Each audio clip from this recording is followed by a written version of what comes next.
What's up, my dudes? Valkyrja. Today I'm going to be talking about a unit that I think is probably... I don't think people understand exactly how strong she is. I want to talk about some specific moves she can do. I'm talking about Meryl today. Meryl is really strong. People know how strong Meryl is, and a lot of people consider her the second best Shatter, right behind King, but I think that her damage alone puts her a little bit above King in my personal opinion, but I haven't played King, so take that opinion with a grain of salt because I have not used him, I have not built King, and I managed to, off my 10 summons a day, get an Awakened 3 Meryl. So I want to talk about what she does. I want to talk about some key moves because the characters in TOF do have lots of moves, but she has some really cool stuff to go ahead and basically do a lot of damage.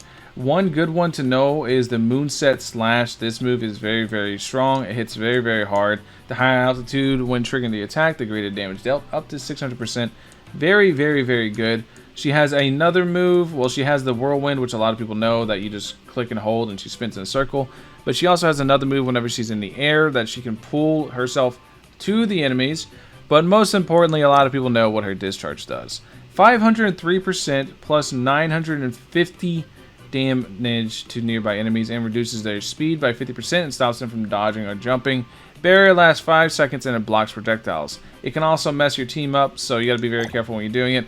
And then her skill makes her immune to crowd control and increasing damage by 5% for each hit when the skill is active. She hits like an absolute truck while being very shatter based. You can see I don't have her level 80 yet because I'm waiting on these thingies right here, but trust me, she's going to get level 80. I have her Awakened 3, that's the outfit. Like I said, I just kept pulling her for some reason. I haven't redeemed a single copy of her, but for some reason I keep pulling her. Increase shatter by 15%, restore 10% of HP after shattering the target's shield. That's okay, it's an okay passive. The increase of shatter is pretty nice, but restoring HP, whatever.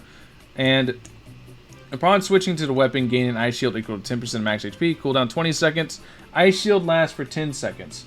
So 10 seconds. 10 seconds, right? So that means you have a 10-second cooldown on it if you are, managing your shield and not taking that much damage. So if I switch to another weapon real quick, wait on the cooldown, then switch back, I give me a nice little ice shield at Awakened 3. It's pretty nice, and then when you get further into her awakening, I'm sure I'm going to get it because I keep pulling for some reason. Increase the damage and shatter by 50%. 50% damage increase while the shield is active.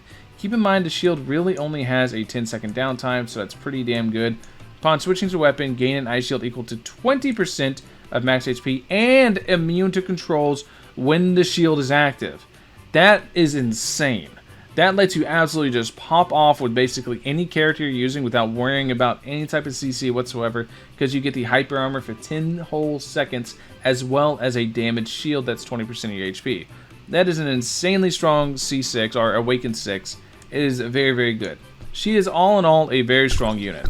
Now I want to show the moves I was really talking about outside of her burst. Everybody knows what her discharge. Everybody knows what her discharge is, but I want to show the other moves I was talking about. So the first one is if you just jump and you normal, you'll pull yourself to them. You pull yourself to them and you go ahead and do that.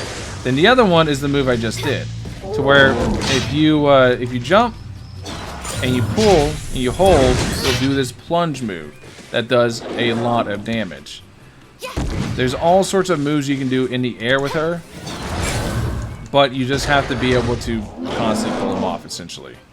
So here we do this move. That move's really sick. And then obviously her skill. If you use her skill, you're basically going to break whatever shield is in front of you. You can see she's just absolutely popping off. And if you use her right, she has a skill that actually takes her into the air, so you can actually do some pretty sick combos. You don't want the spin. You want 1, 2, 3 into the air, and then you can do this plunge move that hits really hard. She's got some really sick combos. I think she's a really underrated character. I think she, on her own, just hits incredibly hard. She hits very hard. I've hit upwards of 27 to 30k with her on enemies that actually have weakness to frost. She hits so damn hard, especially with her discharge. Her discharge just absolutely nukes whatever the hell it's hitting. I don't need to show it. You guys know. If you guys don't have Meryl, then trust me, you'll see it. You'll go in PvP. You'll be sitting at like 50% HP. Enemy Meryl's going to hit you, and you're just going to explode and be like, what the hell just happened? Meryl happened. That's what happened. But anyways, I think this character is pretty slept on, even though a lot of people know she's good, but I don't think a lot of people realize exactly how good she is. She is definitely a character to consider for Shatter. She is insanely strong, especially once you get her at higher awakenings, which a lot of the general banner units, with how free-to-play friendly this game is, you will eventually get the higher awakenings because it's incredibly easy to get lots of summons, and you can also potentially get them off weekly bosses, as well as eventually, I believe, the Void Rifts. There's more than one way to get them, though. We go here. I believe you can also get... You can get bosses off of higher level Void Rifts as well, if I'm not mistaken. Or not bosses, but you can get summons. Or weapons, excuse me. I think actually you can only get them from world bosses. Oh well, maybe I'm mistaken on that. Maybe I'm wrong. I don't know. But I know there's multiple ways to get SSR characters for free, and you will have lots of opportunities to get it, so A6 is not entirely out of reach, but it all comes down to Lady Luck. Like, I did not expect to get an Awakened 3 Meryl, but now that I have her, might as well use her.